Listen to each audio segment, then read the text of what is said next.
बिस्मिही ताला वस्सलातु वस्सलामु अला रसूलिहिल आला अम्मा बाद फ़अऊज़ु बिल्लाहि मिनश शैतानिर रजीम बिस्मिल्लाहिर रहमानिर रहीम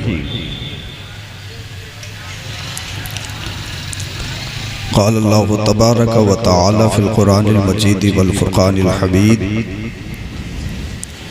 वबिन आयातिही अन खलक़ लकुम मिन अनफुसिकुम अज़वाजन लितस्कुनू इलैहा वक़ाल रसूलुल्लाहि सल्लल्लाहु तआला अलैहि वसल्लम फ़िल हदीस ला यदखुलुल जन्नत मन कान फ़ी क़ल्बिही मिस्क़ालु ज़र्रतिन मिन किब्र वक़ाल अयदा मुरू औलादकुम बिस्सलाह फ़इज़ा बलगू सबअ सिनीन इला आखिरिल हदीस। सदक़ल्लाहुल अज़ीम व सदक़ रसूलुहुन नबियुल अमीनुल करीम व नहनु अला ज़ालिका लमिनश शाहिदीन व शाकिरीन वल्हम्दुलिल्लाहि रब्बिल आलमीन। मिंबर पाक पर तशरीफ़ फरमा अरबाब इल्म बसीरत दानिशवरान उलमा हुफ़ाज़ क़ुर्रा सामीन निज़ाम इज़्ज़त की पर्दा नशीन ख़वातीन इस्लाम अस्सलामु अलैकुम व रहमतुल्लाहि व बरकातुहू। मैंने सलाम आप लोगों को आप ही की ज़बान में किया है, किसी दूसरी ज़बान में नहीं किया है। जिस तरीके से सलाम किया जाता है उसी तरह से मैंने सलाम किया। ना मालूम आपके जहन किधर हैं, किस तरफ हैं। आप हुसैनी चौक में बैठे हो तो ये बात तो कन्फर्म है आप सच्चे पक्के हुसैनी हो, और हुसैनियों की जलसे की इब्तिदा में यह हालत हो, ये अक्ल से वरा है। तो थोड़ी एनर्जी लाइए। जहाँ सरकार इमाम अली मकाम इमाम हुसैन रदी अल्लाह ताला अन्हु का नाम ले दिया जाता है, मुर्दों में जान आ जाती है। आप तो जिंदे हो, मुर्दों में जान आ जाती है। जहाँ पर सरकार इमाम अली मकाम इमाम हुसैन रज़ी अल्लाह अन्हु का नाम ले दिया जाए। अच्छा, आप अपने ज़िंदा होने का सबूत पेश करेंगे क्या? बोलिए ज़रा सुभान अल्लाह। अभी कुछ जिंदे हुए हैं। अब मैं एक बार और बोल दीजिए ज़रा, बोलिए सुभान अल्लाह। हाँ, अभी पीछे अभी भी रह गए हैं। हाँ, अभी हाँ, एक बार और बोलिए या हुसैन। हाँ, माशाअल्लाह, अब जिंदा हो गए आप लोग। देखिए भाई, नींद को भी हदीस पाक में आदि मौत कहा गया है, नींद भी मौत है। तो मैं आपसे गुजारिश ये करूँगा कि आप जब जलसे में आए हैं तो देखिए, जलसे में तीन तरह के लोग आते हैं। एक जलसा देखने, एक जलसा बिगाड़ने और एक जलसा सुनने। जो जलसा देखने के लिए आते हैं वो आए, पीछे खड़े हुए और चले गए। वो जलसा देखने आते हैं सिर्फ, और इसके अलावा कोई उनका मकसद होता नहीं है। जो जलसा बिगाड़ने आते हैं उनका मतलब ये होता है, वो आए, आने के बाद में कभी किसी के कानों में, यार कोई फ़ायदा है जलसा सजाने से, कोई फ़ायदा है, देखो किसी कुछ समझ में आ रही है, वो पूरे जलसे में यही वायरस छोड़ते हैं। किसी का कुछ समझ में आया, किसी का कुछ समझ में आया, किसी का कुछ समझ में आया। यही पैसा अगर किसी गरीब पर खर्च कर दिया जाता तो कितना फ़ायदा होता। तो इस नियत के लोग जलसा बिगाड़ने के लिए आते हैं। अल्लाह के बंदे, जब तू सुनेगा तब तेरी कोई समझ में आएगा ना। ये जलसा कोई आज से नहीं है, ये नबी करीम सल्लल्लाहु अलैहि वसल्लम के दौर से है। और गौसे पाक के जलसे में तो 1-1 लाख का मजमा हुआ करता था। बोलिए ज़रा सुभान अल्लाह। हाँ, इसलिए मदरसों में भाई आप सब नहीं पढ़ सकते। जुमे में आप जब जाते हो, जब खुतबा तैयार होता है, हाँ बिल्कुल चप्पलों में बैठे, 2 रकात पढ़ी, मुसल्ला दबाया और बस हो गया काम। 8 दिन के लिए पक्के मुसलमान बन गए, रसीद पे नाम चढ़ गया। इतना काम हम करते हैं। अगर जुमे में भी हम नहीं जाते हैं सब। हाँ, जुमे में कितना ही अहम पैगाम दिया जाए, कुछ लोगों की आदत होती है लास्ट टाइम पे पहुंचते हैं, और लास्ट टाइम पे पहुंचने पे भी कभी इमाम साहब पे नज़र होती है, कभी घंटे पे नज़र होती है। अगर 2 मिनट ज़्यादा हो जाए तो कभी इमाम साहब को घूरता है, कभी घंटे को घूरता है। ऐसे पता नहीं इमाम साहब ने इसकी कितनी प्रॉपर्टी छीन ली है। अल्लाहु अकबर कबीरा। और जहाँ चुगलखोरी, गीबत और गंदी सियासत की बातें चल रही हों, बैठकें लग रही हों 2-2 बजे तक, तो वहाँ ना इसको टाइम की परवाह है न वक्त की परवाह है। बस काम क्या है, गुनाहों की फैक्ट्री खुली हो, ये उसमें अपना पूरा टाइम वहाँ पर सही से गुजार सकता है। लेकिन मस्जिद में जुमा के दिन जैसे ही 2 मिनट या 5 मिनट हसास मौजू हो, उस पर अगर इमाम साहब बढ़ा दें तो बड़ा टिकटिकी बांध कर देखता है। तो आप जुमे में शरीक हो नहीं सकते, जुमे में आप कोई पैगाम सुन नहीं सकते, आप मदरसों में सब पढ़ नहीं सकते, क्योंकि भाई काम काज भी करना है, मदरसे में कहाँ पढ़ते हैं। हालांकि मुस्तफ़ा ने इरशाद फरमाया उतलुबुल इल्म मिनल महदी इलल लहद, जीने से मरने तक इल्म दीन हासिल करो। इल्म दीन हासिल करने की कोई उम्र नहीं है कि आप 5 साल के 10 साल के होंगे तभी इल्म हासिल करेंगे, नहीं, बल्कि अगर आपका एक पैर कब्र में जा भी चुका है तब भी डेफिनेटली आप पर लाजमी है कि आप हर हाल में इल्म दीन सीखें जो आपसे नहीं आता है। फसलू अहल ज़िक्र इन कुंतुम ला तालमून, अगर नहीं जानते हो तो फिर आप इल्म वालों से पूछ लो। तो भाई जुमे में आप नहीं जा सकते, मदरसों में आप नहीं पढ़ सकते, तो सिर्फ तबलीग का एक वाहिद जरिया क्या है, वो जलसे हैं। इन जलसों से बस एक बात होना चाहिए, इन जलसों से कोई ना कोई पैगाम कौम को देना चाहिए, ताकि जिस मकसद के तहत पैसे उठाए गए आप आए हो, बोले इंजॉय के लिए है, मौलाना साहब हंसाएंगे तो इंजॉय हो जाएगा। हमारा नौजवान आज के दौर में हर चीज़ में इंजॉय तलाश कर रहा है। हाँ, मुहर्रम के महीने में ढोल बजाएगा, उससे मतलब नहीं है कि क्या इसका बवाल है, क्या है, बस इंजॉय हो जाए। जुलूस 12 ईद मिलादुन नबी का जुलूस निकालता तो इतना खतरनाक डीजे अल्लाह तेरी बना, बस इसका इंजॉय हो जाए। तो याद रखो, इंजॉय से बचना है, इंजॉय नहीं तलाश करना हमें। इंजॉय तो जन्नत में बहुत मिलेगा, हमें सिर्फ दुनिया में ये देखना है कि अल्लाह राजी हो जाए, रसूलुल्लाह राजी हो जाए। बोलिए जरा सुभान अल्लाह, सुभान अल्लाह, सुभान अल्लाह, बोल दीजिए जरा सुभान अल्लाह।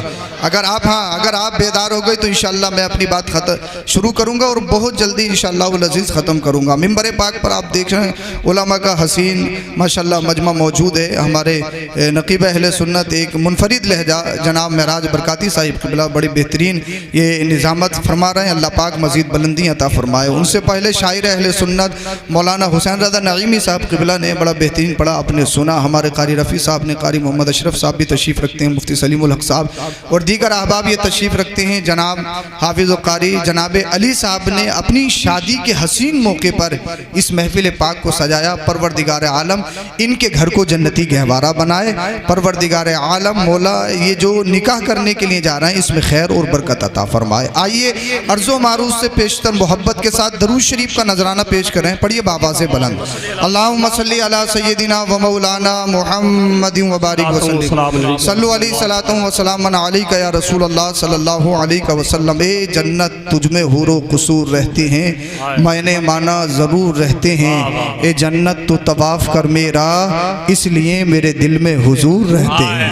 बोलो यार, बोलो ज़रा, बोलिए ज़रा सुभान अल्लाह, हाँ बोलिए ज़रा सुभान अल्लाह। ए जन्नत तू तवाफ़ कर मेरा, इसलिए मेरे दिल में हुजूर रहते हैं। अब मैं कुरान की आयत जो मैंने मौजूद सुखन बनाया, देखिए स्टेज वाले तो मेरे साथ हो गए, मैं सत्ता में हूँ, अब चाहे आप साथ हो या नहीं हो, मैं सत्ता में आ गया। स्टेज वाले, सत्ता की बड़ी भूख है हर एक इंसान को, मैं सत्ता में हूँ।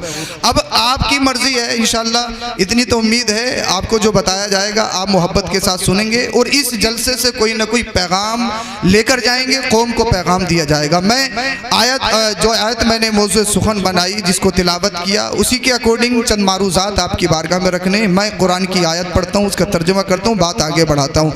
अल्लाह पाक मज़ीद बुलंदी अता फरमाए। अच्छा, दूल्हा साहब यहाँ पर हैं या नहीं है? नौशा साहब कहाँ हैं भाई?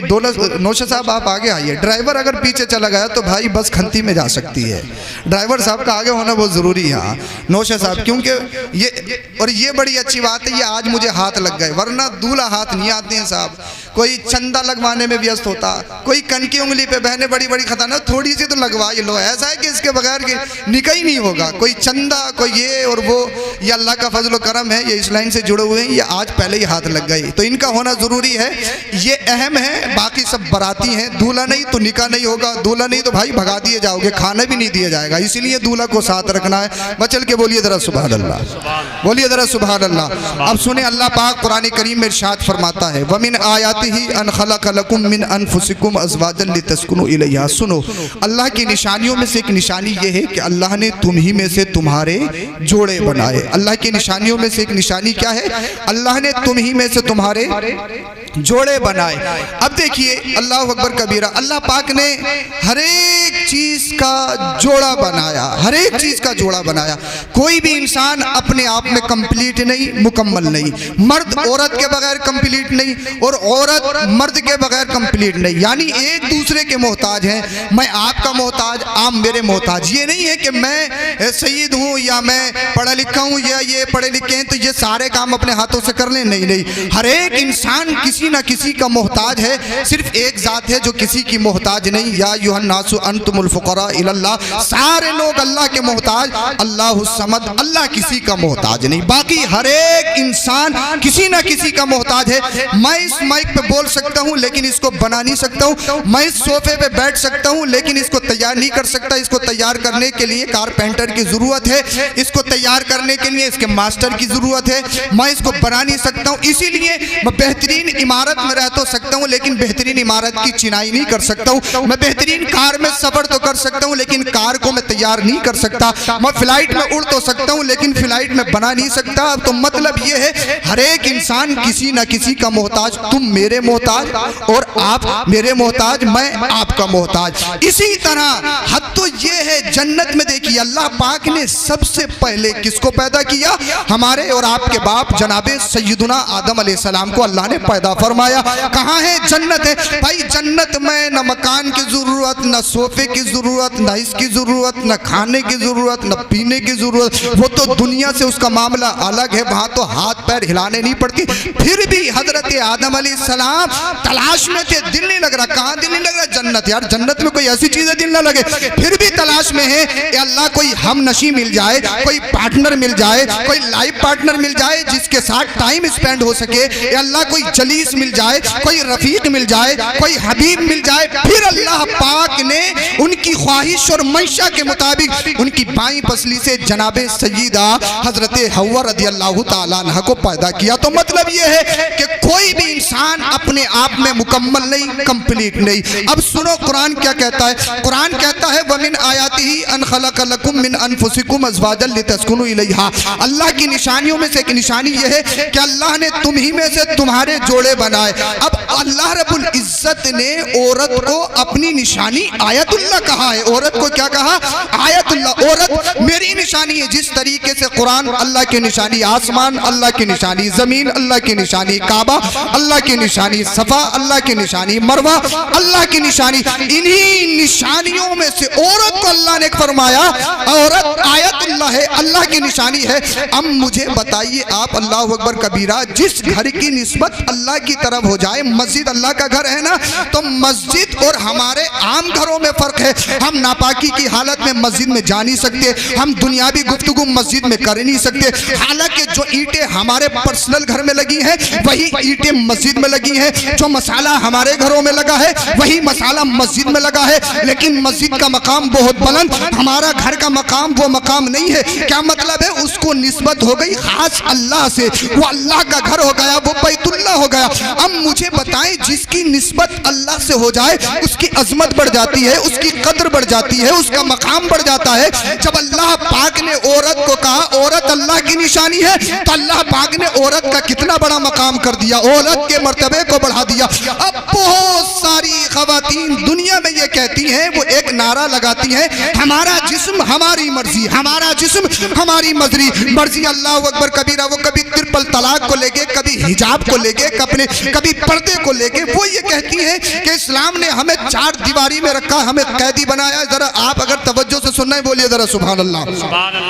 आप मुझे रिस्पॉन्स देते रहें ताकि मैं ये समझूं कि आप मेरी बात समझ रहे हैं। मैं ज्यादा आपको डिस्टर्ब नहीं करूंगा, बहुत जल्दी अपनी बात खत्म करूंगा और आपकी बारगाह में एक मैं अरीजा रखना चाहता हूं, कुछ मारूजात पेश करना चाहता हूं इंशाअल्लाह। अगर आपके जिस्मों में गोश्त का लोथड़ा है, पत्थर का टुकड़ा नहीं है, तो जरूर इंशाअल्लाह आपके जमीरों में और आपके ईमान में इनकलाब पैदा होगा। अल्लाह अकबर कबीरा। अब बहुत सारी खवातीन कहती है हमारा जिस्म हमारी मर्जी, हमारा जिस्म हमारी मर्जी। इस्लाम ने ये किया, इस्लाम ने पर्दा लागू किया, इस्लाम ने हिजाब लागू किया, इस्लाम ने हमें चार दीवारी में रखा है। अब कुरान की आयत को देखिए, जब तक मुस्तफा करीम सल्लल्लाहु अलैहि वसल्लम दुनिया में तशरीफ नहीं लाए, पूरी दुनिया का सर्वे कर लीजिए। इंडिया नहीं, पाकिस्तान, बलोचिस्तान, पूरी दुनिया का सर्वे कीजिए। अरब, अजब, दुनिया का हर खित्ते में अगर आप बज़ाहिर आप अगर नजर अमीक से देखेंगे तो दुनिया के किसी भी खित्ते में किसी औरत का कोई मकाम नहीं था, कोई इज्जत नहीं थी, कोई उसका मर्तबा नहीं था। औरत को सिर्फ क्या समझा जाता था? पैर की चप्पल, पैर की जूती, वक्त की जरूरत समझा जाता था। अब कुरान जैसे ही आया, कुरान कहता है औरत अल्लाह की निशानी है, औरत अल्लाह की निशानी है। अब मैं तुमसे एक बात कहना चाहता हूँ, बहुत सारे नौजवान साहब बाहर बड़े खुश खुर्रम रहते हैं, बाहर बड़े मगन रहते हैं, और जैसे ही घर में आती है कभी बीबी को घूरना शुरू किया, कभी इस बच्चे को मारना शुरू किया, कभी दूसरे बच्चे को मारना शुरू किया। भाई हमने कहा यार जब तक तुम घर के बाहर रहते हो तो बड़े खुश खुर्रम रहते हो, दोस्त में तो बड़े ठिठ्ठेबाजी करते हो, बड़े क्या लगती है। अल्लाह अकबर कबीरा। आज गुलशन करीम में खाना है, आज दरबार में खाना है, आज वहाँ खाना है, आज वहाँ मटन खाना है, आज वहाँ ये है, वहाँ ये है। 1000 रुपए का रेस्टोरेंट में उड़ा के आएगा, घर में आएगा, घर में अगर मोहतरमा कहे खाना खा लो कि भूख नहीं लगी, ये दिल नहीं चाह रहा। जब 1000 का तू बाहर ठूस के आया है, क्या मसूर की दाल तेरा खाने दिल करेगा? क्या सब्जी खाने तेरा दिल करेगा? अरे बाहर तो बड़े बड़े मगन रहता है, लेकिन जैसे घर में आता है कभी तू बीबी को मारता है कि अगर अल्लाह अकबर कबीरा थोड़ी सी मिर्च तेज हो जाए तो कि तुझसे तो खाना ही बनाना नहीं आता, तेरा तो खानदान ऐसा है, तेरा तो घर ऐसा है, तू तो ऐसे खानदान की है। कभी बच्चों को मारना शुरू किया, कभी नमक तेज हो गया, अगर थोड़ा सा तेल ज्यादा हो जाए तो तुझे क्या पता कि तेल पर कितनी महंगाई है, तू कोई कमा थोड़ी रही है, कमा तो मैं रहा हूँ, मेरा पसीना निकल रहा, तू तो ऐश कर रही है, तू तो उड़ा रही है।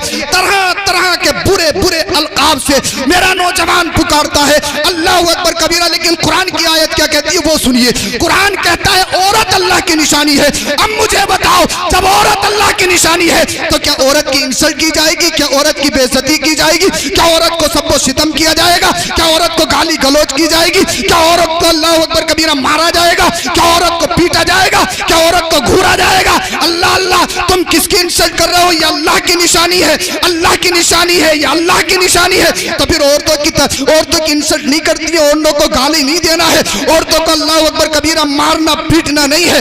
औरत जब अल्लाह की निशानी है तो इसका मकाम कहाँ है? औरत न सर पर रखने की चीज है, न पैर में रौंदने की चीज है। अल्लाह अकबर कबीरा। इसलिए अल्लाह रब्बुल इज्जत ने औरत को बाईं पसली से पैदा किया। और बाईं पसली कहाँ होती है? अल्लाह चाहता तो औरत को अल्लाह अकबर कबीरा सर से भी पैदा कर सकता था, अल्लाह चाहता तो पैर से भी पैदा कर सकता था। अल्लाह पाक ने पैर से नहीं पैदा किया। इसलिए अभी भी कुछ कम अकले ऐसे हैं जो औरत को पैर की चप्पल वक्त की जरूरत समझते हैं। अगर औरत पैर से पैदा होती तो कोई भी कह देता तेरी तो पैदाइश ही पैरों में है, तेरी तो पैदाइश ही चप्पलों में है। इसलिए अल्लाह पाक ने अल्लाह अकबर कबीरा अल्लाह पैरों से पैदा नहीं किया, अल्लाह रब्बुल इज्जत ने सर से भी पैदा नहीं किया। इसलिए कि बाज इतनी खतरनाक है कि अल्लाह अकबर कबीरा के बाईं पसली से पैदा, लेकिन फिर भी सरों पे सवार है, फिर भी सरों पे सवार है। सारे बच्चे उसके कब्जे में है। रिश्ता हो तो माँ से, अगर कोई कारोबार हो तो माँ से डिस्कस होता है, अगर कोई मामला हो तो माँ से होता है। अगर कोई रिश्ते वाले आ जाए पूछे कि ये तो बताओ तुम्हारे शोहर कहाँ है,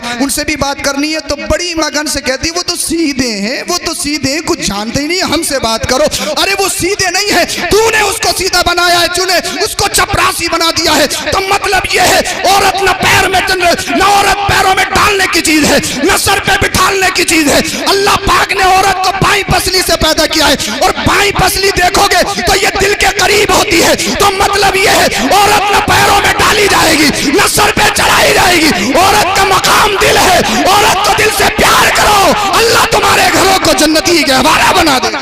नारे तकबीर, नारे रिसालत, उलमाए अहले सुन्नत, मसलके आला हज़रत, नारे तकबीर, नारे रिसालत। अरे समझ में तो आ रहा? बोलिए जरा सुभान अल्लाह।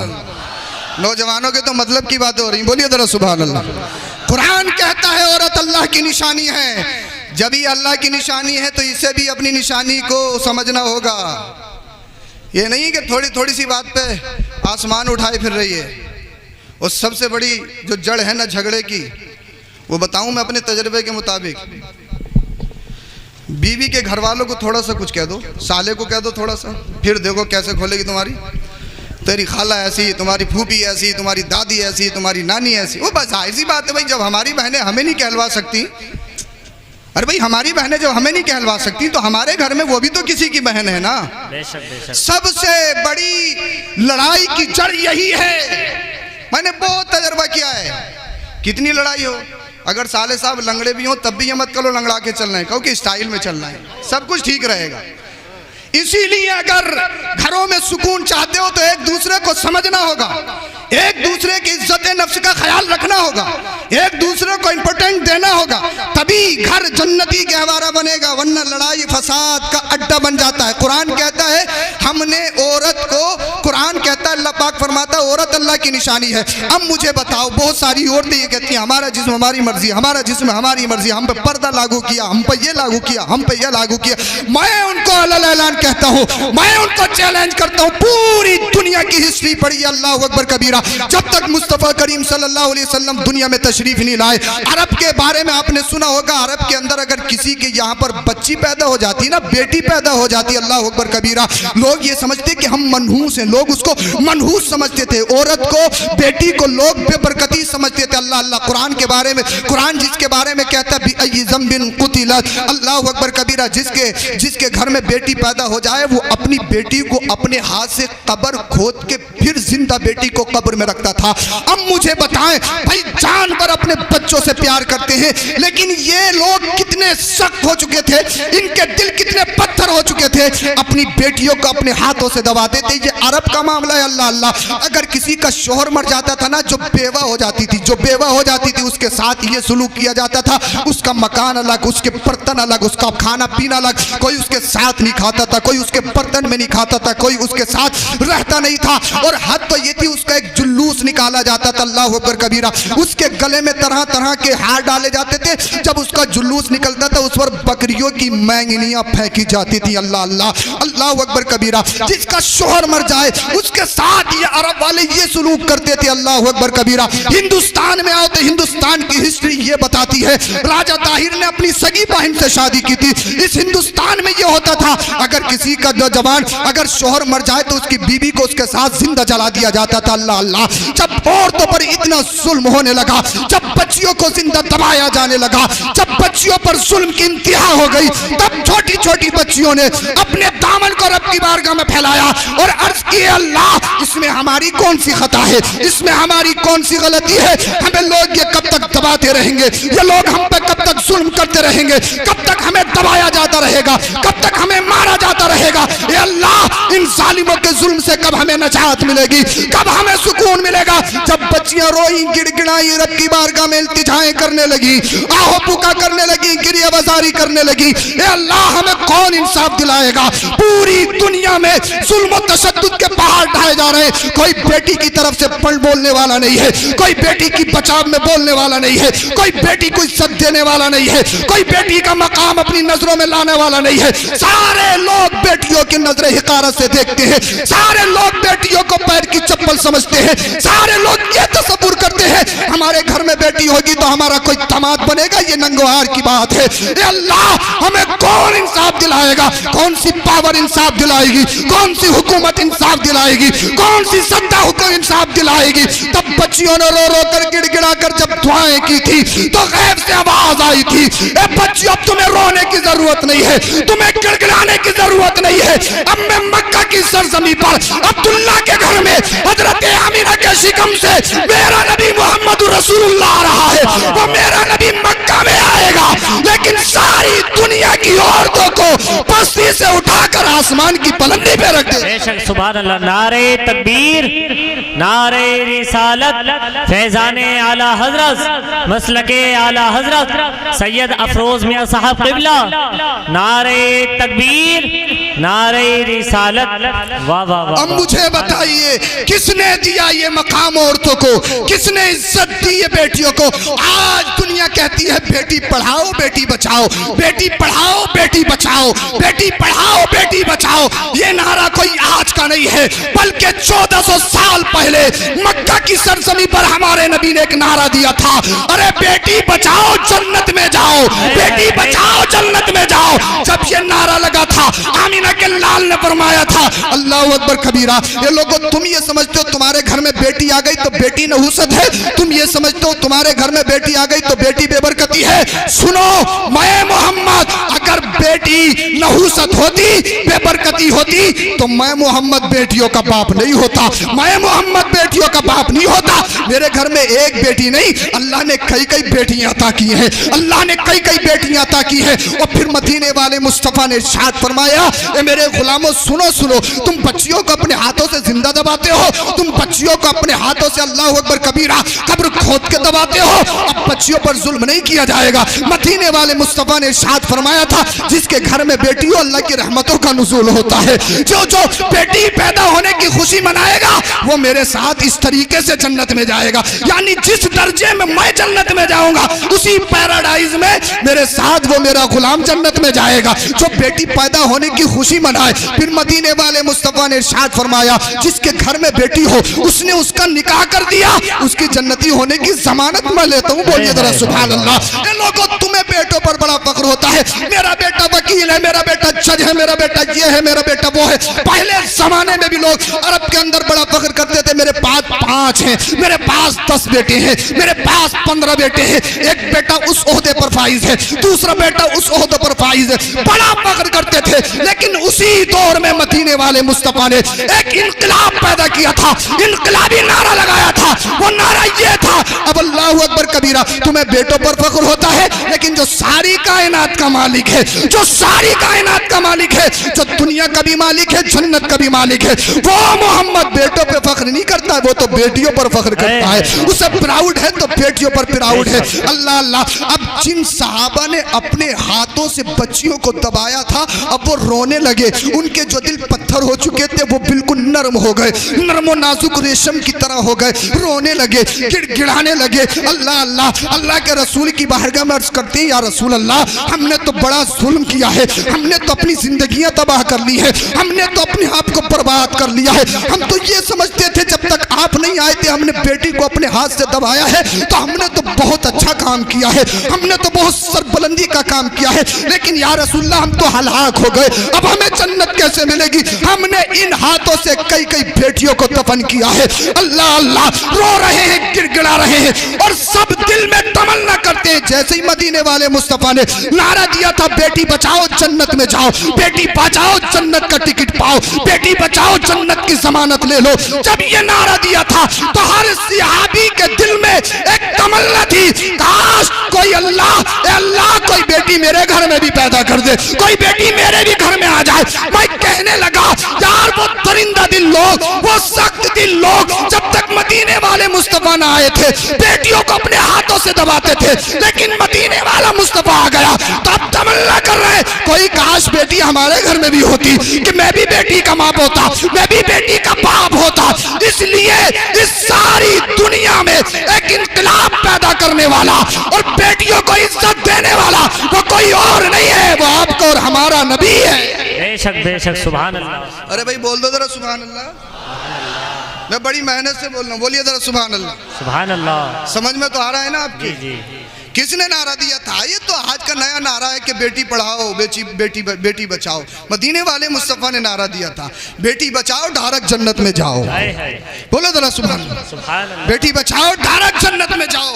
मुझे बताइए, आका ने इरशाद फरमाया, हुब्बिबा इलैया मिन दुनियाकुम अस्सलास अत्तीब वन्निसा वजुइलत कुर्रतु ऐनी फिस्सलाह।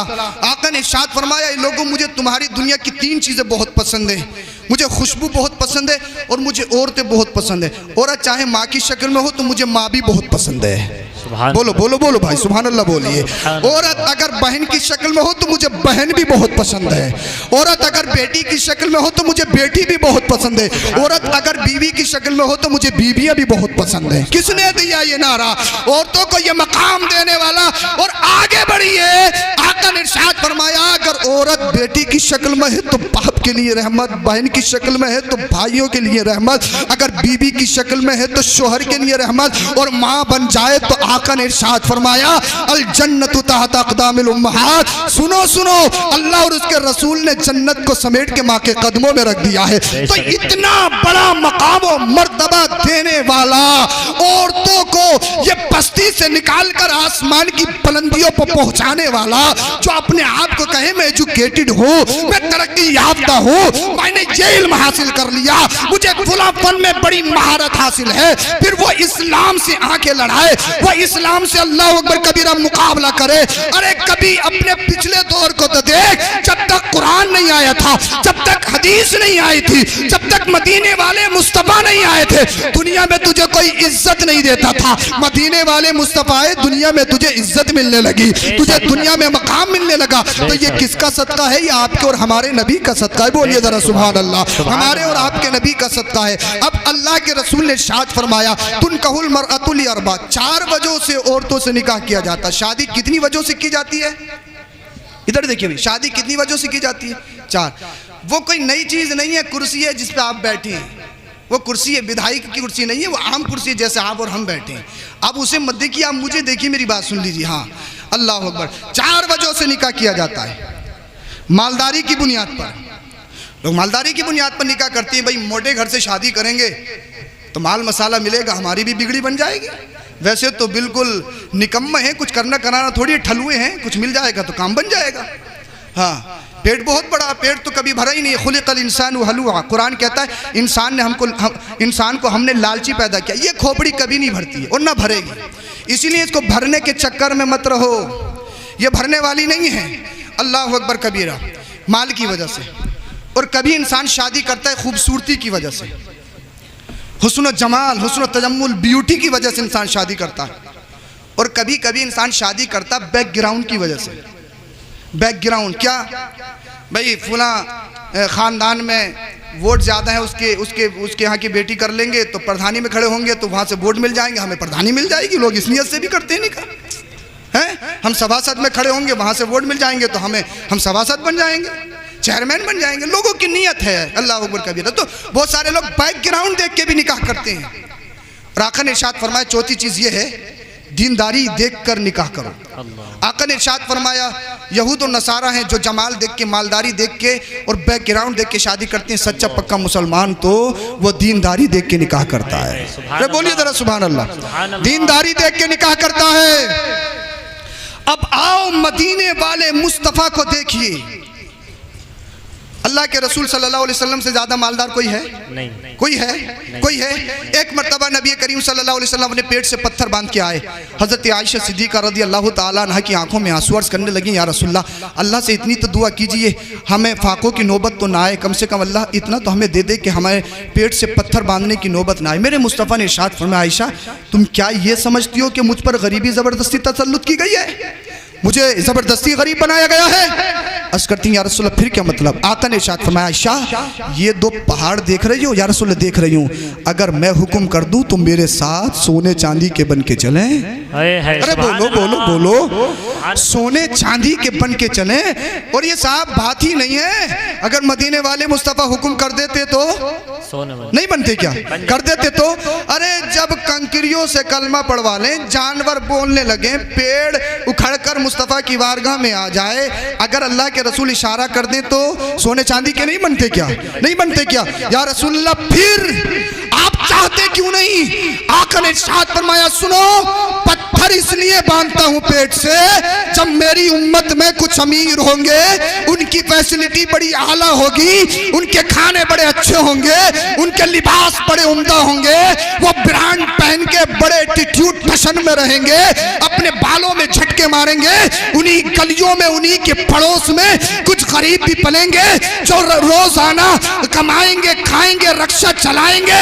तो उनको परेशान होने की जरूरत नहीं है, बल्कि वो मेरी जिंदगी को देख ले और ये तसव्वुर कर ले, जब सारी कायनात का मालिक अपने पेट से पत्थर बांध सकता है तो उनका गरीब उम्मती गरीबी में जिंदगी क्यों नहीं गुजार सकता है? ए आयशा, मैं जो पेट से पत्थर बांधता हूँ ये जबरदस्ती गुर्बत की वजह से नहीं, बल्कि अपने गरीब उम्मतियों के लिए, रास्ते को हमवार करने के लिए बांधता हूँ, अपने उम्मतियों को सबक सिखाने के लिए बांधता हूँ। तभी तो बरेली का इमाम कहता है, कौन देता है देने को मुंह चाहिए, कौन देता है देने को मुंह चाहिए, देने वाला है सच्चा हमारा नबी। मेरे करीम से कर कतरा किसी ने मांगा, दरिया बहा दिए हैं, तुरबे बहा दिए हैं। अल्लाह अकबर कबीरा। तो पता चला मदीने वाले मुस्तफ़ा मालदारी में सबसे आगे। अब आ जाओ खूबसूरती, तो खूबसूरती का तो भाई ये मामला है। खूबसूरती के मामले में तो ये है, हज़रत सैयदुना सिद्दीक़ अकबर कहते हैं या रसूलल्लाह मेरी आंखों ने तो ऐसा देखा ही नहीं है। अरे बोलो ना भाई, मुस्तफ़ा के हुस्न की बात चल रही है, बोलिए जरा सुभान अल्लाह। या रसूल अल्लाह मेरी आंखों ने तो ऐसा देखा ही नहीं है। और हज़रत हसन तो ये कहने लगे या रसूल अल्लाह, हज़रत हसन तो कहने लगे या रसूल अल्लाह मेरी आंखों ने तो देखा ही नहीं है, और देखती भी कहाँ से जब किसी की माँ ने ऐसा लाल जना ही नहीं है। जब किसी की माँ ने ऐसा लाल जना ही नहीं है, जब किसी की माँ ने ऐसे बच्चे की विलादत ही नहीं की है, तो आएगा कहाँ से? अब आप कह सकते हो ये सहाबा ने इश्क में बोला हो, मोहब्बत में बोला, आप मुझसे मोहब्बत करते हैं तो कह सकते हो सैयद साहब सबसे ज्यादा खूबसूरत, सैयद साहब सबसे अच्छा बोलते हैं। लेकिन जो कोई नक्श करने वाला हो या कोई दूसरे किसी का चाहने वाला हो तो वो दूसरे की तारीफ करेगा। भाई जब किसी से कोई मोहब्बत करता है तो उसकी गली के कुत्तों से भी प्यार होता है। लेकिन याद रखो, आप कह सकते हो सहाबा ने मोहब्बत में बोला है, मोहब्बत में बोला है, मोहब्बत में बोला है। और सहाबा ने सिर्फ अपने ही तो जमाना देखा है, अपने से पहले वालों का जमाना थोड़ी देखा है, या मदीने वाले मुस्तफ़ा और अपने ज़माने के बाद में ये ज़माना थोड़ी देखा। फिर उन्होंने कैसे कह दिया कि सबसे अच्छे सबसे अच्छे सबसे अच्छे। तो अब आओ उससे पूछने जिसने सारी दुनिया को देखा है, जिसने हर नबी की नबूवत को देखा है, जिसने हर रसूल की रिसालत को देखा है, जिसने हर सिद्दीक की सदाकत को देखा है, जिसने हर फारूक की अदालत को देखा है, जिसने हर उस्मान की सखावत को देखा है, जिसने हर अली की शुजाअत को देखा है, जिसने हर शहीद की शहादत को देखा है, वो कौन है? वो सैयदुल मलाइका जिब्रील अमीन की जात है। अल्लाह अल्लाह जो फरिश्तों के सरदार है। हम उनसे पूछते हैं ए जिब्रील अमीन तुम तो बताओ तुम्हारी नजर क्या कहती है? हजरत सैयदुना सिद्दीक़ अकबर तो ये कहते हैं, बिलाल हबशी तो ये कहते हैं, हजरत हसन तो मुस्तफ़ा की बारगाह में नात पढ़ते हैं तो ये कहते हैं। आप तो बताओ आपका कहना क्या है? आपने तो हजरत आदम अलैहिस्सलाम से लेकर हजरत ईसा अलैहिस्सलाम तक हर नबी को देखा, हर रसूल को देखा, हर उम्मती को देखा, हर दौर को देखा, मशरिक मगरिब अल्लाह अल्लाह दुनिया के खित्ते खित्ते को देखा। जब हमने अपना क्वेश्चन बारगाहे जिब्रील अमीन में रखा तो जिब्रील अमीन की ज़बान से जो अल्फाज निकले वो हदीस की शक्ल में आपकी बारगाह में पेश है। जरा दिल के कानों से सुनना। जिब्रील अमीन कहते हैं कल्लबतुल अर्दा मशारिक़हा व मगारिबहा लम अजिद मिसला मोहम्मद। मैंने मशरिक को देखा, मैंने मगरिब को देखा, और देखा ही नहीं भाई, देखने के लिए नजर तो आता है हदीस पाक में, देखने के लिए रायतु आता है। ये उलमा बैठे हैं, रायतु का जिक्र नहीं है, नजरतु का जिक्र नहीं है, जिक्र किसका है? कल्लबतु का। और कल्लबा का माना आता है टटोल टटोल कर देखना, फंदोल फंदोल कर देखना, तह तह देखना, नजर बीनी से देखना, बारीक बीनी से देखना। तो हजरत जिब्रील अमीन बताना ये चाहते हैं, ये मत समझना सिर्फ मैंने देखा है, बल्कि मैंने गौर गौर से देखा है, मैंने टिकटिकी बांध बांध के देखा है, मैंने उलट उलट पलट पलट कर देखा है, मैंने सातों आसमानों को देखा है, मैंने सातों जमीनों को देखा है, मैंने मशरिक को देखा, मैंने मगरिब को देखा, हजरत आदम को देखा, हजरत नूह को देखा, हजरत मूसा के जलाल को देखा, हजरत ईसा के कमाल को भी देखा, हजरत इब्राहिम की खुल्लत को भी देखा, हजरत इस्माइल की ज़बीहत को भी देखा। मैंने हर नबी के मकामे मर्तबे को देखा, हर रसूल की रिसालत को भी देखा, हर शहीद की शहादत को भी देखा, हर सिद्दीक की सदाकत को भी देखा। और देखा ही नहीं है, बड़ी बारीक बीनी से देखा है। हजरत आदम को देखा कहीं मोहम्मद की तरह मिल जाए, हजरत नूह को देखा कहीं मोहम्मद की तरह मिल जाए, हजरत इब्राहिम को देखा कहीं मोहम्मद की तरह मिल जाए, हजरत इस्माइल को देखा कहीं मोहम्मद की तरह मिल जाए। हर नबी की नबूवत को खंगोल खंगाल कर छाट छाट कर देखा, हर रसूल की रिसालत को देखा, आसमान की मैंने बुलंदी को देखा, जमीन की पस्ती को देखा, मशरिक मगरिब अल्लाह अल्लाह दुनिया के हर खित्ते को, हिंद पाक बलोचिस्तान अरबो अजम, काले गोरे बूढ़े बूढ़े जवान बच्चे सबको देखा। कहीं तो मोहम्मद की तरह मिल जाए, कहीं तो मोहम्मद की तरह मिल जाए, कहीं तो आमिना के लाल की तरह मिल जाए, कहीं तो अब्दुल्ला के लकड़े जिगर की तरह मिल जाए, कभी तो हजरत अब्दुल मुत्तलिब के अल्लाह नूरे नजर की तरह मिल जाए, कहीं तो अल्लाह के हबीब की तरह मिल जाए। तो जिब्रील अमीन कहते हैं लम अजिद मिसला मोहम्मद। दुनिया के खित्ते खित्ते को बड़ी बारीक बीनी से देखा, लेकिन कसम खुदा की आदम अलैहिस्सलाम से लेकर आज तक मैंने कहीं भी मोहम्मद रसूलुल्लाह जैसे नहीं देखा। आमीना के लाल जैसे नहीं देखा। फिर मैं बरेली शरीफ चला गया। जब मैं बरेली शरीफ गया, मैं सौदागरान में दाखिल हुआ, मैं मंजर इस्लाम में गया, वहां से गुंबद आला हजरत का दीदार किया। फिर मैं दरगाह में गया, तुरबत आला हजरत के सामने खड़ा हो गया, सलाम अर्ज की। फिर करते फिर कहता हूँ, ए इश्क के इमाम, ए बरेली के इमाम, हमने हदीस पाक तो सुन ली है, लेकिन हमने सुना है तुम अल्लाह अल्लाह जब नबी के बारे में नात पढ़ते हो तो तुम कमाल की नात पढ़ते हो, तुम कमाल के शायर हो। तुम्हारी शायरी में सिद्दीक की सदाकत नजर आती है, फारूक आजम की अदालत नजर आती है, उस्मान गनी की सखावत नजर आती है, मौला अली की शुजाअत नजर आती है, हजरत हसन की सिफत नजर आती है, हजरत बिलाल का इश्क नजर आता है, हजरत इमाम हुसैन की शहादत नजर आती है, इमाम आजम का कमाल नजर आता है, मुजद्दिद अल्बसानी का जलाल नजर आता है, अल्लाह अल्लाह निजामुद्दीन औलिया देहलवी का आम में जमाल नजर आता है, ख्वाजा गरीब नवाज की करामत नजर आती है, साबिर पाक का सब्र और इस्तिकलाल नजर आता है। जो जिब्रील अमीन ने हदीस कही है, इसकी अब तुम नाते पाक में तर्जुमानी भी तो करो। तुम क्या कहते हो? तो तुरबत आला हजरत से आवाज आती है, हमने तो सैकड़ों साल पहले कहा है। मैंने कहा क्या कहा है? तो तुरबत आला हजरत से आवाज आई, यही बोले सिदरा वाले, जो मैंने जहां के थाले मैंने छान डाले, तेरे पाए का न पाया, तुझे यक ने यक बनाया, तुझे हमद है खुदाया, तुझे हमद है खुदाया। नारे तकबीर, नारे रिसालत, उलमाए अहले सुन्नत, मसलके आला हज़रत, नारे तकबीर, नारे रिसालत। तो खूबसूरती का ये आलम है, मेरे मुस्तफ़ा की तरह कोई नहीं। हर नबी शान वाला, हर रसूल शान वाला, हर नबी की इज्जत अपनी जगह, हर रसूल का मकाम अपनी जगह, लेकिन अल्लाह ने इस हबीब को स्पेशल बनाकर भेजा है, बड़ी खुसूसियतों के साथ भेजा है। तो फिर मदीने वाले मुस्तफ़ा खूबसूरती में भी सबसे आला है। अब रही तीसरी चीज बैकग्राउंड, तो मदीने वाले मुस्तफ़ा का जब बैकग्राउंड देखो ना, मदीने वाले मुस्तफ़ा बनु हाशिम से ताल्लुक रखते हैं।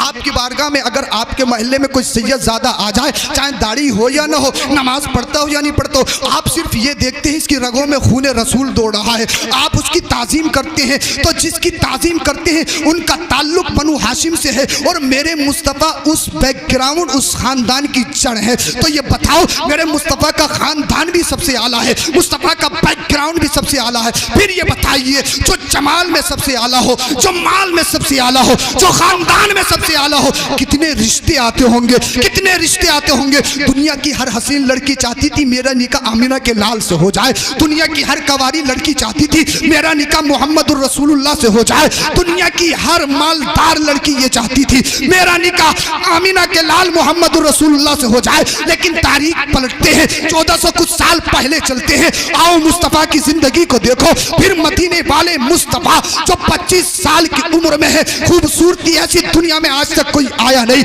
आप पे गेसु मुबारक ऐसे किसी के आज तक हुए नहीं। आपका एक एक उज़्व, आपका एक एक हिस्सा अल्लाह ने स्पेशल बनाया है। आप मालदारी में सबसे आगे, आप जमाल में सबसे आगे, आप खानदान में सबसे आगे। कितने रिश्ते आते होंगे, कितने रिश्ते आते होंगे। अब आओ मदीने वाले मुस्तफ़ा से पूछते हैं, आपने कितनी अमीरी लड़की से रिश्ता किया, आपने कितनी हसीन लड़की से शादी की, आपने कौन सी कुंवारी लड़की से शादी की। तो मदीने वाले मुस्तफ़ा करीम सल्लल्लाहु अलैहि वसल्लम की एज 25 ईयर्स है, 25 साल की है। आपकी इस उम्र शरीफ में एक रिश्ता आता है। किसका रिश्ता आता है? जनाबे सय्यदा खदीजतुल कुबरा रज़ियल्लाहु ताला अन्हा का रिश्ता आता है, जो कवारी लड़की नहीं है, जो कवारी नहीं है, बल्कि उनके पहले शोहर मर चुके हैं, वो बेवा है, उनके शोहर पहले मर चुके हैं, उनका रिश्ता आता है। और कितनी उम्र है उनकी? उनकी 40 साल की उम्र है। अब अपने सीनों पे हाथ रख के बताओ, अल्लाह अल्लाह, मदीने वाले मुस्तफ़ा की उम्र शरीफ कितनी है?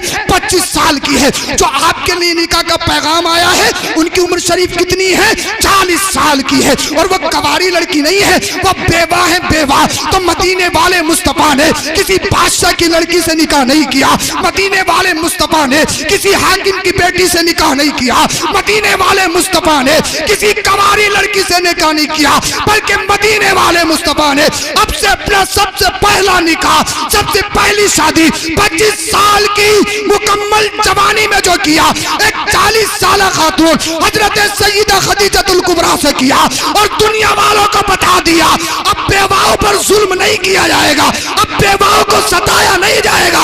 इन बेवाओं को सीने से लगाने वाला आमीना का लाल मोहम्मद रसूलुल्लाह आ गया। हाय हाय हाय। नारे तकबीर, नारे रिसालत, उलमाए अहले सुन्नत, मसलके आला हज़रत जिंदाबाद जिंदाबाद। आज तुम मेरे मुस्तफ़ा के खिलाफ उंगलियां उठाते हो। हजरत आयशा से शादी की इतनी उम्र थी, इतनी उम्र थी। उन जालिमों से कहूंगा, अगर किसी को डाउट है, मैं इन चैनल के सामने कह रहा हूं, आओ मुझसे बात करो। मैं मदीने वाले मुस्तफ़ा की जिंदगी तुम्हें पढ़ के बताऊंगा। जब तक मदीने वाले मुस्तफ़ा की जिंदगी में सय्यदा खदीजतुल कुबरा रही, आपने दूसरा निकाह नहीं किया। कितनी बड़ी थी उम्र में? आपसे 15 साल बड़ी थी। ये बताओ, अगर मेरे मुस्तफ़ा किस लड़की को चाहते तो कौन लड़की नहीं चाहती थी? हर लड़की चाहती थी। लेकिन मदीने वाले मुस्तफ़ा ने सारी दुनिया में इंकलाब पैदा किया था, एक नारा लगाया था। आज दुनिया कहती है औरतों के साथ खड़े हो, औरतों की प्रोटेक्शन दो, औरतों को बचाओ, औरतों की इज्जत करो। अरे ये नारे नए हैं, सबसे पहले ये नारा अगर किसी ने दिया था, ये मदीने वाले मुस्तफ़ा ने दिया था। ए लोगों, अब बेवाओं का जुलूस नहीं निकाला जाएगा, बेवाओं पर बकरियों की मैंगनियां नहीं फेंकी जाएंगी। इसलिए जो सारी कायनात में सबसे अच्छा है, वो मोहम्मद एक बेवा से शादी कर रहा है। इसलिए ताकि सारी दुनिया समझ ले, अब आमीना का लाल आ गया, किसी पर जुल्म नहीं किया जाएगा, किसी औरत को सताया नहीं जाएगा, किसी बच्ची पर जुल्म नहीं किया जाएगा। ये इनकलाब किसने पैदा किया था? ये मदीने वाले मुस्तफ़ा ने पैदा किया था। किसने पैदा किया था? अब मैं बहुत जल्दी अपनी बात को खत्म करने वाला हूँ। ये मदीने वाले मुस्तफ़ा ने इनकलाब पैदा किया था। अब मैं तुमसे कहना चाहता हूँ, अब अगर आप रिश्ता देखने जाते हो ना, या अपनी बहन और माँ को जब रिश्ता देखने के लिए भेजते हो ना, आपकी एक बात होती है, बड़े अफसोस के साथ कह रहा हूँ, आपकी एक बात होती है, अम्मा या बहन सीधी मत ले आना, सीधी देहातन मत ले आना, देहातन सुल्लड़ मत ले आना। मैंने इसमें नजरो खोज की कि देहातन सीधी सुल्लड़ का मतलब क्या होता है, तो पता ये लगा जिसके बाल दुपट्टे में ढके हो ना, उसे देहातन बोला जाता है, उसे सुल्लड़ बोला जाता है, उसे सीधी बोला जाता है। और जिसकी लटें कटी हो, जिसके पर कटे हो, पर जो बालों में झटका मारे, जिसके हाथ में 1 लाख का आईफोन हो, जो फेसबुक, इंस्टा, ट्विटर सारे आइडिया चलाती हो, आधे आधे कपड़े पहनती हो, चेहरे पे 2-2 इंच पैंट चढ़वाती हो, वो इसको पसंद आती है, वो मॉडल है, वो इसके मुताबिक है, वो इसकी हैसियत और इसके स्टेटस की है। स्टेटस का मतलब जानते हो? स्टेटस कहती है हैसियत और मकाम को। हैसियत तुम्हारी औकात क्या? औकात यही है बेहया लड़कियों को पसंद करोगे? यही औकात है? मुझे बताइए आप। एक होता गधा, एक होता घोड़ा। गधे और घोड़े में फर्क होता है। गधे को जब भूख लगती है ना, उसे चारा चाहिए, चाहे गंदगी में हो, कहीं भी हो, वो घूर पे भी चला जाता है, उसे तो मुंह मारना है, सिर्फ उसका पेट भरना है। जो अरबी नस्ल घोड़ा होता है ना, वो गंदगी में कभी नहीं जाता है। मैं देखता हूँ पंडित नगला के कितने होशियार लोग हैं यहाँ आसपास के, मैं पॉइंट दे रहा हूँ, तो मैं देखता हूँ कितने समझते हैं, पढ़े लिखे नौजवान भी हैं। गधा जो होता है कहीं भी चला जाए, और जो घोड़ा होता है ना अरबी नस्ल, वो फाके रह लेता, लेकिन गंदगी में। तो शादी करने वाले, रिश्ते पसंद करने वाले लड़कों की भी 2 कैटेगरी है, एक गधा किस्म, एक घोड़ा किस्म। अब ये इंसान को खुद देखना है वो कौन सी किस्म में शामिल। परकटी चाहिए, आईफोन वाली चाहिए, बेहया चाहिए, जिसे न बाप की शर्म, न माँ की शर्म, न भाइयों की शर्म, जो अपने जिस्म की नुमाइश करे, मच्छरदानी वाले कपड़े पहने, वो चाहिए? क्या चाहिए? अब मुझे बताओ भाई। जब जमीन का सिलेक्शन ही खराब होगा, अच्छी फसल करने के लिए अच्छी जमीन होना जरूरी है। हर जमीन में अच्छी फसल नहीं हो सकती। अगर हम यहाँ पर मुरादाबाद में अखरोट की फसल करना चाहें, अखरोट हो सकता है क्या? कहाँ जाना पड़ेगा अखरोट की फसल करने के लिए? कश्मीर में जाना पड़ेगा, कश्मीर में अखरोट होता है। एप्पल, अगर सेब की फसल करना चाहें तो सेब हमारे यहाँ हो सकता है क्या? अगर होगा भी तो वो होगा खटुमरा, वो गट्टा सा रह जाएगा, वो पूरा बढ़ नहीं पाएगा। अगर स्पेशल कश्मीरी सेब चाहिए तो कहाँ जाना पड़ेगा? कश्मीर। इसलिए हमारी जमीन ये सेब की सलाहियतें नहीं रखती है, अखरोट बादाम पैदा नहीं कर सकती। तो जमीन का सिलेक्शन जरूरी है, अच्छा करो। अगर तुमने बंजर जमीन खरीद ली तो वहां पे तो कुछ नहीं होने वाला। जमीन का सिलेक्शन अच्छा हो, आप जो जमीन का इंतखाब कर रहे हैं वो जमीन अच्छी हो। अब जमीन तो तुमने बिगड़ी हुई खरीदी है, जमीन का सिलेक्शन तुमने बिगड़ा हुआ करा, बेहया। और तमन्ना यह काश कोई अल्लाह का वली घर में पैदा हो जाए, कोई नमाजी पैदा हो जाए। हजरत बच्चे बड़े न फरमाने सुनते एक नहीं है, नमाज एक नहीं पढ़ता है। जैसे ये हर वक्त मस्जिद में पढ़ा, 50 साल का हो गया, अभी जुम्मे में जाता है, जब एक रकात निकल जाती है तो बच्चे क्या खाक पढ़ेंगे? मुझे बताइए आप मुझे बताएं। जो माँ पूरी पूरी रात पाकिस्तानी सीरियल देखती हो और बच्चा माँ के पेट में हो, क्या उस माँ की कोख से अल्लाह का वली पैदा होगा? बताइए मुझे।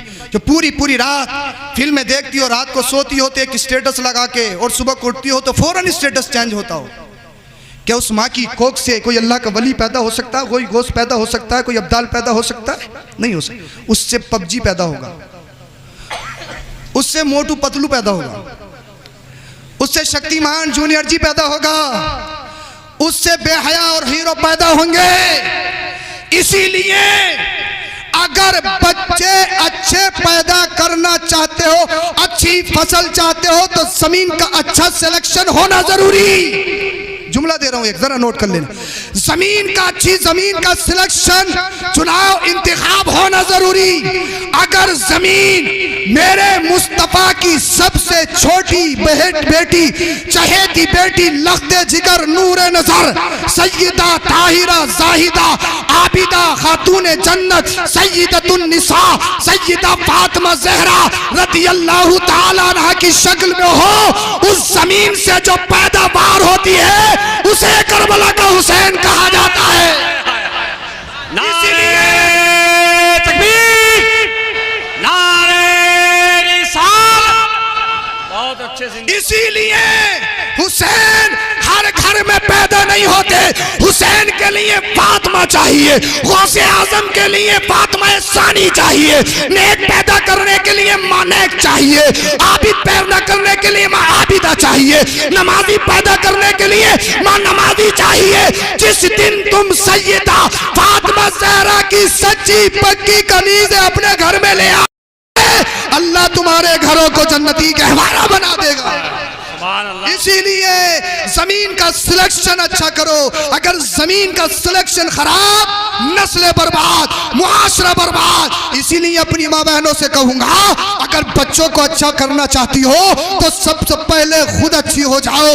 बेटी पूरी बराबर की हो गई। अगर बेटी आधे घंटे में ब्यूटी पार्लर से निकलती है तो ये 1 घंटे में निकल रही है। ये 5000 का फेशियल करवाती है तो वो 10,000 का करवाती है। वो बाल बाद में करवाती है, ये पहले कटवाती है। मुझे बताओ, अरे बुजुर्ग कहते हैं बाकी गोद पहला मदरसा पहला मकतब है। अब मुझे बताओ, जब स्कूल ही बिगड़ा हुआ हो, उस स्कूल में पढ़ने वाले बच्चे कैसे नहीं बिगड़ेंगे? इसीलिए मेरे माओ को चाहिए, इसीलिए मेरी माओ के लिए अहम जरूरत है। अगर तुम अपने घरों में कोई कासिम पैदा करना चाहो, सलाहुद्दीन अय्यूबी पैदा करना चाहो, अगर कोई टीपू सुल्तान पैदा करना चाहो, अगर सच्चा पक्का मुसलमान पैदा करना चाहो, अगर कोई खालिद बिन वलीद पैदा करना चाहो, इसीलिए अपने अंदर चेंजिंग लानी पड़ेगी, अपने अंदर इंकलाब पैदा करना पड़ेगा। मैं अपनी माँ बहनों से हाथ जोड़ के गुजारिश करूंगा, अरे रातों को जागो तो पाकिस्तानी सीरियल देख के मत जागो, हिंदुस्तानी मूवीज देखकर मत जागो। जब रात को सो तो गंदा स्टेटस लगाकर मत सो,